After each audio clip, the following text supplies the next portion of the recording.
اولین سے لے کر آخرین تک جتنے بھی پیدا ہوئے اس روئے زمین پر سب کو اٹھایا جائے گا، حساب و کتاب ہوگا، اور وہ 50,000 سال کے برابر کا ایک دن ہوگا۔ اس دن کو یاد کر کے عاشورہ کا اہتمام کرنا ضروری ہے۔ عاشورہ میں تو ویسی یادگاریں بہت ہیں۔ آدم علیہ السلام کے متعلق ان کی توبہ اسی دن قبول ہوئی۔ نوح علیہ السلام کی قوم پر جو عذاب آیا تھا طوفان کا، وہ طوفان نوح سے کشتی کو جو نجات ملی نوح علیہ السلام کی، وہ بھی عاشورہ کا دن تھا۔ سیدنا یونس علیہ السلام کو مچھلی کے پیٹ سے باہر نکالا گیا، وہ بھی عاشورہ کا دن تھا۔ موسیٰ علیہ السلام کو فرعون سے نجات دی گئی، فرعون غرق ہو گیا، پانی میں ڈبو دیا گیا، وہ بھی عاشورہ کا دن تھا۔ بہت ساری اس طرح کی تاریخی چیزیں عاشورہ کے دن، لیکن یہ ساری تاریخوں پر ایک تاریخ غالب آ جاتی ہے، وہ رسول اللہ کے نواسے کی قربانی کا دن، اس لیے کہ وہ پوری امت کو ہلا دینے والا حادثہ ہے۔ نبی آخر الزمان صلی اللہ تعالی علیہ وسلم نے اپنے اس لخت جگر کو، اپنے اس نور نظر کو، جس کے لیے اپنے سجدے لمبے کر دیا کرتے تھے۔ جانتے ہیں آپ حضور پاک صلی اللہ علیہ وسلم کے ایک بیٹے تھے حضرت ابراہیم، اور یہ اسی زمانے کے ہیں جب حضرت امام حسین بھی پیدا ہوئے تھے، اور حضور کی گود میں آپ کے اپنے بیٹے بھی تھے۔ حضور صلی اللہ تعالی علیہ وسلم کے وہ ایک ہی بیٹے ہیں جو 6 مہینے تک زندہ رہے۔ حضور صلی اللہ علیہ وسلم اپنی گود میں بٹھا کر انہیں پیار کر رہے تھے، اور امام حسین کو بھی گود میں رکھے ہوئے تھے۔ ایک طرف نواسا ہے اور ایک طرف بیٹا ہے۔ جبرائیل امین نے آ کر کے عرض کیا اللہ کے نبی صلی اللہ علیہ وسلم سے، کہا رب تبارک و تعالیٰ کی منشا یہ ہے کہ ان دونوں میں سے آپ کسی ایک ہی کو رکھ سکتے ہیں۔ اللہ کے نبی صلی اللہ علیہ وسلم نے امام حسین پر اپنے بیٹے کو قربان کر دیا۔ کہا ہے جبرائیل حسین کو رہنے دو، اس لیے کہ یہ میری آنکھوں کا بھی نور ہے اور فاطمہ کی آنکھوں کا بھی نور۔ پھر چند ہی دن کے بعد حضرت ابراہیم کا انتقال ہو گیا۔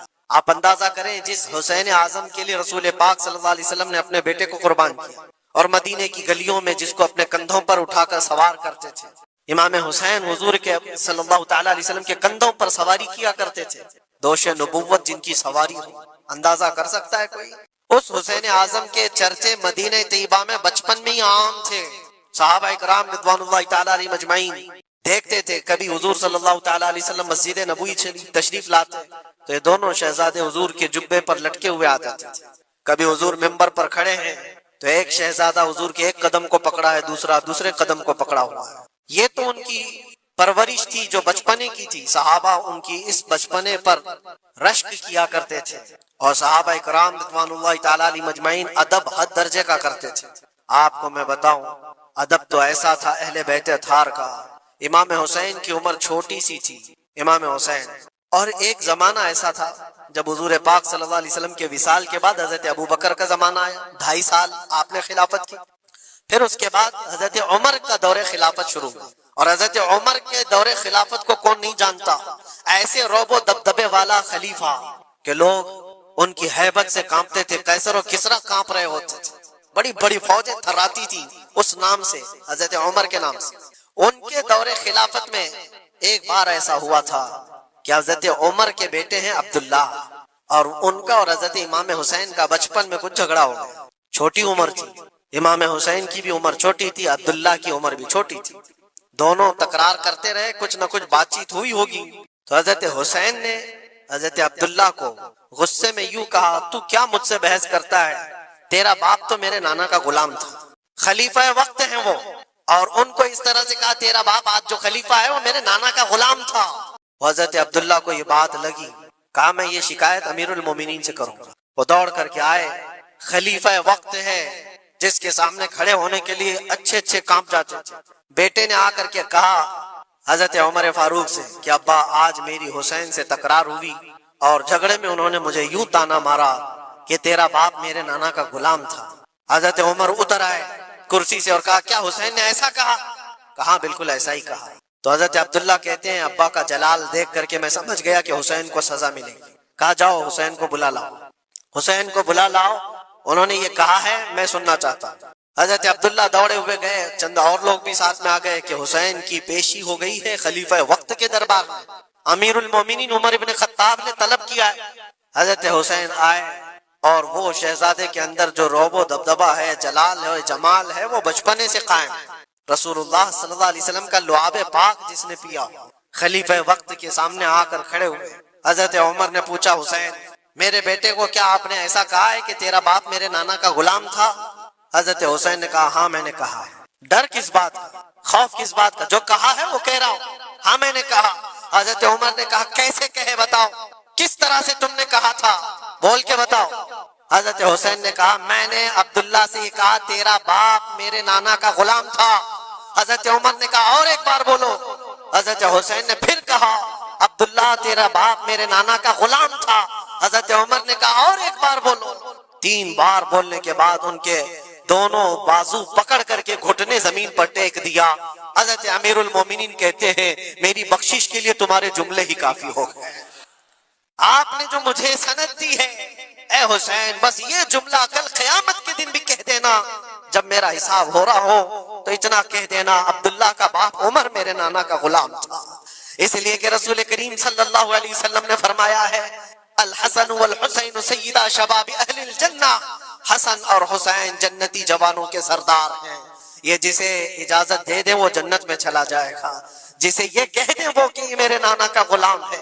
مجھے بتاؤ میرے عزیزو، اس حسین اعظم کی بات میں کر رہا ہوں، وقت کا باروب خلیفہ امیر المومنین عمر ابن خطاب جن کے سامنے گھٹنے ٹیک کر کے بیٹھے اور کہے یہ جملہ دوبارہ کہو، ان کا مقام کیا ہو سکتا ہے؟ حد درجے کا ادب صحابہ اکرام کے اندر تھا۔ اور ایک مرتبہ ایسا بھی ہوا تھا حضرت عمر ممبر پر کھڑے تھے، حضرت امام حسین اپنے گھر سے دوڑتے ہوئے آئے، یہ وہ منظر تھا جب انہوں نے اپنے نانا کو ممبر پر خطبہ دیتے ہوئے سنا ہے۔ زمانہ انہوں نے آنکھیں کھولی ہیں حضور کی گود میں، بچپنا پایا ہے رسول اللہ کے گھر میں، اور دیکھا ہے سب سے پہلے خطبہ دیتے ہوئے تو اپنے نانا کو دیکھا تھا، لیکن جب رسول کریم صلی اللہ علیہ وسلم کی وفات ہو گئی تو پورا اندھیرا سا چھایا ہوا تھا۔ حضرت امام حسین ان کے متعلق ہے کہ ایک بار حضرت عمر ممبر پر کھڑے تھے، وہ دوڑتے ہوئے آئے مسجد میں، حضرت حسین کو ایسا لگا کہ رسول اللہ خطبہ دے رہے، وہ یادیں کہاں سے جاتی جو رسول اللہ کو خطبہ دیتے ہوئے دیکھا تھا۔ دوڑتے ہوئے آئے، دیکھا عمر فاروق خطبہ دے رہے ہیں، تو چیخ کر کے کہا کہ آپ میرے نانا کے ممبر سے اتر جاؤ، یہ میرے باپ کا ممبر ہے، اپنے باپ کے ممبر پر جاؤ، تمہارے باپ کے ممبر پر جاؤ۔ حضرت عمر اتر گئے، یہ نہیں کہ خطبہ قائم رکھا، فوراً اتر آئے اور شہزادے کو پکڑ کر کے رونے لگ گئے۔ سچ کہا ہے حسین، یہ ممبر تو تمہارے گھر کا ہی ہے، یہ ممبر تمہارے باپ کا ہے، تمہارے نانا کا ہے، اور انہوں نے یہ عزت بخشی ہے ہمیں کہ ہم اس ممبر پر کھڑے ہوتے ہیں، اگر آپ اجازت دیں تو میں خطبہ دوں ورنہ میں یہیں بیٹھا رہوں۔ یہ مقام تھا امام حسین کا، بچپنے کی بات کر رہا ہوں۔ پھر انہوں نے کہا آپ خطبہ دیں، حضرت عمر خطبہ دینے لگے۔ عزیزان گرامی، رسول کریم صلی اللہ تعالی علیہ وسلم کے اس عظیم خانوادے کی بات کر رہا ہوں۔ دنیا نے امام حسین کی داستانیں کربلا کی بہت سنائی، اور ہم بھی سناتے رہے اور سنتے بھی رہے، وہ تو آخری وقت کی قربانیاں ہیں، جب آپ کی زندگی پاک تمام ہونے کو آئی اس وقت تو کربلا میں پہنچے، لیکن آپ کی ابتدائی زندگی اور آپ کی جوانی، یہ سب معاملات ہر نوجوان کے سامنے ہونا چاہیے۔ اگر نوجوان آج ہمارا یہ کہتا ہے کہ میرا آئیڈیل حسین ہے تو اس کو حسین کی زندگی پڑھنا چاہیے۔ اگر وہ پڑھے گا تو یزیدیوں کی طرح جینا چھوڑ دے گا، جینے کا طریقہ یزیدیوں کی طرح اور نعرے حسین کے ہوں تو یہ زمین و آسمان کا فرق ہے میرے عزیزوں۔ سیدنا امام حسین رضی اللہ تعالیٰ عنہ کے گھرانے کی بات میں آپ کو کہوں، ایک بار حضور پاک صلی اللہ تعالیٰ علیہ وسلم حضرت فاطمہ کے گھر تشریف لائے تھے۔ یہ کون سا وقت تھا میں آپ کو بتاؤں، بچے دونوں بیمار تھے، امام حسن اور امام حسین۔ تو حضرت فاطمہ نے منت کر لی تھی کہ اگر یہ بچے صحت یاب ہو جائیں تو 3 روزے رکھیں گے۔ حضرت علی نے بھی منت کر لی، تو اس کے بعد بچے صحت یاب ہو گئے تو روزے رکھے۔ حضرت علی رضی اللہ تعالیٰ عنہ داماد رسول، اسد اللہ الغالب، شیر خدا جن کو کہتے ہیں، فاتح خیبر شکن اور فاتح خیبر، سیدنا علی ابن ابی طالب رضی اللہ تعالیٰ عنہ ایک کھجوروں کے باغیچے میں کام کیا کرتے تھے اور مزدوری میں صرف 2 درہم آپ کو ملتے تھے۔ وہ 2 درہم ایسے کہ اس سے مدینے میں اتنا آٹا ملتا تھا جس سے 5 روٹیاں بن سکتی تھی۔ یہ دن کی مزدوری تھی ان کی، دن بھر کام کر کے آتے، روزہ رکھ کر کے گئے تھے، کام کر کے 2 درہم مزدوری میں لے آئے اور اس کے بعد آٹا خرید کر لائے اور کہا فاطمہ روٹیاں بنا لو۔ 5 لوگ تھے گھر میں، حضرت فاطمہ، حضرت علی اور آپ کی ایک کنیز فضہ اور حضرت حسن اور حسین رضی اللہ تعالیٰ عنہم۔ 5 روٹیاں بنی تھی اور شام میں افطار کے لیے بیٹھے تھے، تو عین افطار کے وقت ایک مسکین دروازے پر آتا ہے، وہ کہتا ہے یہ اہل بیت کا گھرانہ ہے، میں بہت بھوکا ہوں، کیا مجھے کچھ کھلایا جا سکتا ہے؟ حضرت فاطمہ نے 5 روٹیاں اٹھا کر اس کی جھولی میں ڈال دی، ایک بھی نہیں رکھا، اور پانی پی کر افطار کر لیا۔ کیا یہ کر سکتا ہے ہم میں سے کوئی؟ افطاری کے وقت ہمارے سامنے رکھا ہوا سامان ادھر سے ادھر ہونے نہیں دیتے۔ کوئی تمہارا شربت تھوڑا سا اٹھا لے تو دیکھو پارا کتنا چڑھ جاتا ہے۔ افطاری کے وقت تو سب کو بھوک شدت کی لگی رہتی، اور اس وقت گھر میں جو موجود ہے وہ اٹھا کے دے دینا۔ مسکین تو لے کر چلا گیا اور یہ پانی سے افطار کر کے رہ گئے، رات کو اسی پانی سے سحری، دوسرا روزہ تھا۔ حضرت علی مزدوری پر گئے، پھر وہی مزدوری، اور آٹا لائے، 5 روٹیاں بنی، اور افطار میں بیٹھے تھے کہ ایک یتیم بچہ آ گیا جس کے ماں باپ نہیں تھے۔ اس نے آواز لگانی شروع کی کہ میرا کوئی نہیں ہے، میرا آسرا نہیں ہے، میرا باپ نہیں ہے، میں یتیم ہوں، کیا مجھے اس گھر سے کھلایا جا سکتا ہے؟ آج حضرت فاطمہ نے وہ 5 روٹیاں اٹھائی، اس کی جھولی میں ڈال دی، کہا صبر کر لو، ہم پانی پی لیں گے۔ پانی پی کر دوسرا دن افطار کر لیا انہوں نے، اور اس دن اسی طرح سے سحری کیے، اور تیسرا روزہ تھا۔ کون رکھ سکتا ہے میرے عزیز؟ ایک روزہ ہی لوگوں کے لیے کتنا بھاری ہوتا ہے۔ تیسرا روزہ تھا بغیر کسی چیز کے کھائے ہوئے، اور تیسرے روزے کے بعد پھر مزدوری کی حضرت علی نے، پھر اتنی مزدوری سے آٹا خرید لائے، 5 روٹیاں بنی، اور آج ان کے کھانے کا وقت تھا، افطاری کرنے ہی والے تھے۔ جیل سے چھوٹا ہوا ایک قیدی ان کے گھر کے پاس آیا۔ قیدی تھا جو برسوں سے جیل کی سزا کاٹ رہا تھا، اچانک آیا اور کہا میں بہت بھوکا ہوں، میرے پاس کوئی اسباب نہیں، کھانے پینے کا کوئی سامان نہیں، اور میں نے اس گھرانے کی بڑی تعریف سنی ہے، یہ اہل بیت کا گھرانہ ہے، کیا مجھے کھلایا جا سکتا ہے؟ یقیناً وہ لجپال گھرانہ ہے، وہ سخی گھرانہ ہے۔ آج بھی 5 روٹیاں اٹھائی اور ڈال دی، اور حالت یہ ہو گئی تھی کہ سب کا پیٹ پیٹ سے لگ گیا تھا، اور آواز نہیں نکل رہی تھی کسی کی۔ تیسرا دن گزرا تھا، اور اس وقت سب حسنین کریمین طاق میں دبکے ہوئے اندر بیٹھے ہوئے تھے، حضرت علی جھکے ہوئے تھے، حضرت فاطمہ بھی وہ سجدے میں تھی۔ رسول کریم صلی اللہ تعالی علیہ وسلم اس حالت میں اس گھرانے میں تشریف لاتے، اور آئے آواز دیا تو آواز کسی کی نکل نہیں رہی، سناٹا ہے گھر میں۔ دیکھا تو حسنین کریمین جسم پورا لاغر دکھ رہا ہے، دیوار سے دبکے ہوئے بیٹھے ہیں، حضرت فاطمہ الگ، حضرت علی الگ۔ یہ کیا منظر ہے؟ یہ اہل بیت وہ ہیں جو فاقہ کرتے تھے لیکن شکایت کسی کے پاس کرتے نہیں تھے۔ یہ نہیں کہ ہمارے گھر میں کچھ نہیں ہے، کبھی نہیں کہا، اسی طرح بیٹھے رہے۔ اللہ کے نبی صلی اللہ علیہ وسلم پوچھ رہے تھے تمہیں کیا ہو گیا؟ اسی اسنا میں ان کا جواب آنے سے پہلے جبرائیل امین آیت لے کر کے آ گئے۔ اور ذکر ہر ایک کا الگ الگ انداز سے ہے، انسانوں کا ذکر الگ ہے، جانوروں کا الگ ہے، ملائکہ کا الگ ہے، جنات کا الگ ہے، مچھلیوں کا الگ ہے، چیونٹیوں کا الگ ہے، سب اپنے اپنے انداز سے ذکر کرتے ہیں۔ قرآن یوں کہہ رہا ہے وَإِن مِّن شَيْءٍ إِلَّا يُسَبِّحُ بِحَمْدِهِ وَلَٰكِن لَّا تَفْقَهُونَ تَسْبِيحَهُمْ۔ کوئی چیز ایسی نہیں ہے جو اللہ کی تسبیح نہ بیان کر رہی ہو، ذکر میں مشغول نہ ہو، کوئی چیز دنیا میں ایسی نہیں جو اللہ کا ذکر نہ کر رہی ہو۔ وَلَٰكِن لَّا تَفْقَهُونَ تَسْبِيحَهُمْ، اللہ فرماتا ہے لیکن تم ان کی تسبیح کو سمجھ نہیں سکو گے۔ درخت، پیڑ پودے کس طرح سے ذکر کرتے ہیں تمہیں معلوم نہیں، ان کا انداز الگ ہے، جانوروں کا انداز الگ ہے، حتیٰ کہ میرے عزیزو یہ انسانوں اور دوسری مخلوقات میں اللہ نے فرق بھی کیسا رکھا ہے، قربان جاؤ اس کی رحمتوں پر۔ اس کا اصول یہ ہے اللہ کا، جانوروں میں اگر کوئی جانور ذکر کرنے سے ایک لمحے کے لیے اگر غافل ہوا، ایک لمحے کے لیے، 1 منٹ کے لیے غافل ہوا تو اس کی موت آ جائے گی اسی وقت۔ کوئی پرندہ اگر تھوڑی دیر کے لیے ذکر کو موقوف کر دیا اللہ کی بارگاہ میں تو فرمایا جاتا ہے کہ اس کا یا تو شکار ہو جائے گا یا مر جائے گا۔ درخت اگر ذکر الہی سے تھوڑی دیر کے لیے غافل ہو جائے تو درخت وہ سوکھ جائے گا یا جل جائے گا یا ختم ہو جائے گا، لیکن انسان برسا برس بھی ذکر نہ کر کے اس زمین پر جی رہا ہے، یہ اس کی رحمت کاملہ ہے۔ اللہ رب العزت نے اپنے اشرف المخلوقات مخلوق کو، اس انسانی مخلوق کو اللہ نے بہت ساری چیزوں میں درگزر کر کے رکھا ہے، معاف کر کے رکھا ہے۔ اس کا نام لو تو بھی کھلا رہا ہے، نہ لو تو بھی کھلا رہا ہے، حساب تو بعد میں ہونا ہے۔ عزیزان گرامی، بزرگان دین نے جو ذکر کے طریقے الگ الگ انداز سے بیان کیے ہیں، میں یہ مجلس تصوف ہے، یہ مجلس ذکر ہے، میں صرف اور صرف قلب کی بات کرنا چاہوں گا، دل کی بات۔ آج کے دور میں پوری کی پوری طاقت لگا دیتے ہیں اپنی صحت کو صحیح کرنے کے لیے۔ اگر آپ کا گھٹنا خراب ہوا تو مجھے یہاں تک خبر ملی کہ ایک گھٹنے کا آپریشن 1.5 لاکھ روپے سے، دل کا آپریشن، سر کا آپریشن، آنکھ کا آپریشن، ہاتھ کا آپریشن، جہاں کہیں تھوڑی خرابی آئی آپ مال خرچ کر کے اس کو صحیح کرانا چاہیں گے. جو لا علاج بیماری ہے کینسر، سب کو معلوم ہے، اس کے باوجود بھی کینسر ہونے کے بعد کوئی خاموش بیٹھتا ہے کہ چھوڑو اب تو مرنا ہی ہے.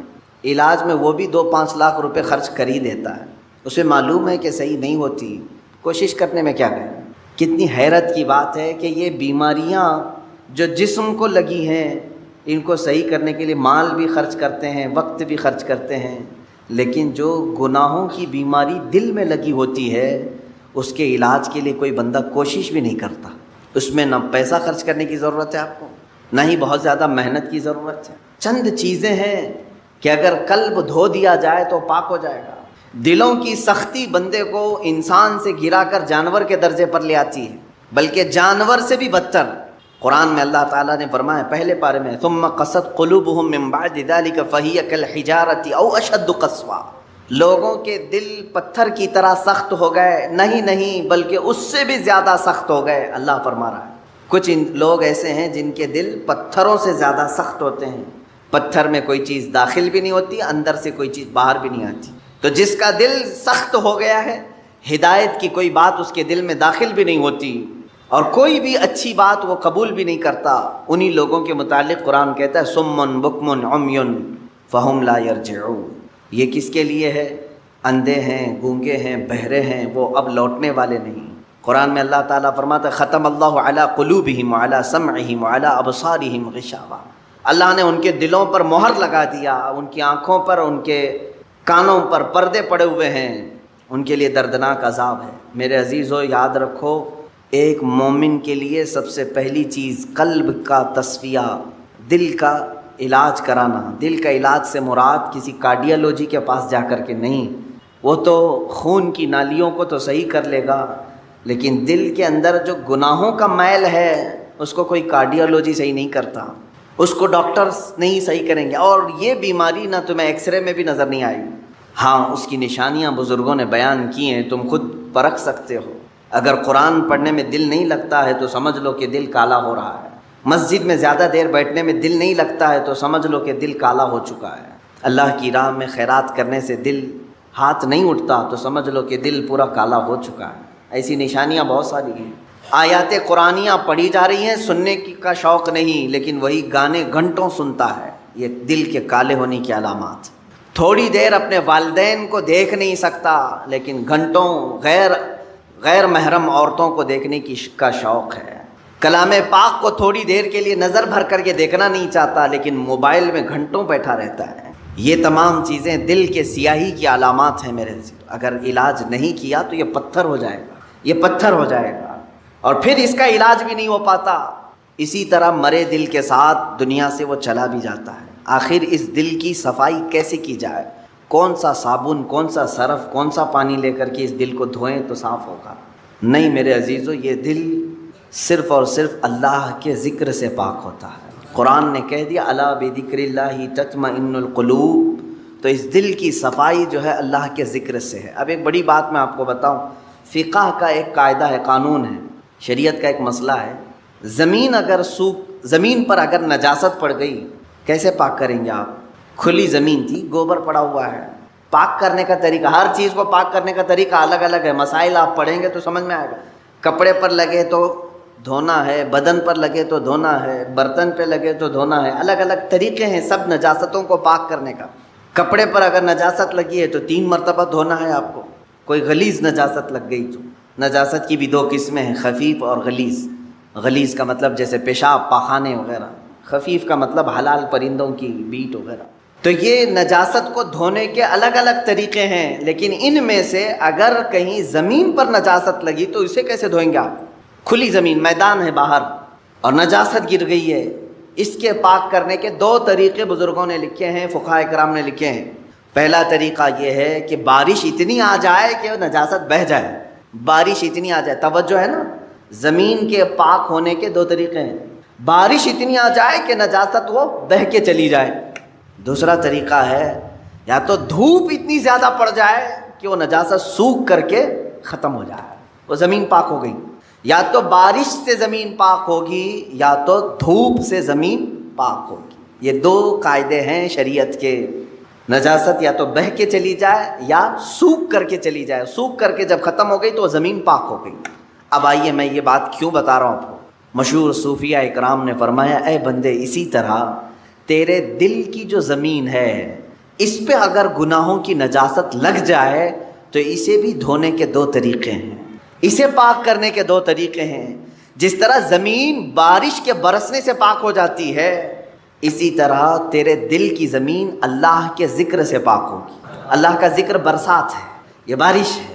قرآن کی تلاوت بارش ہے. جیسے ہی بندہ ذکر کرنے لگتا ہے اس کے قلب پر اللہ کے انوار برسنا شروع ہو جاتے ہیں, وہ نجاست بہہ کے چلی جائے گی. دوسری وہ آج کے زمانے میں مشکل ہے.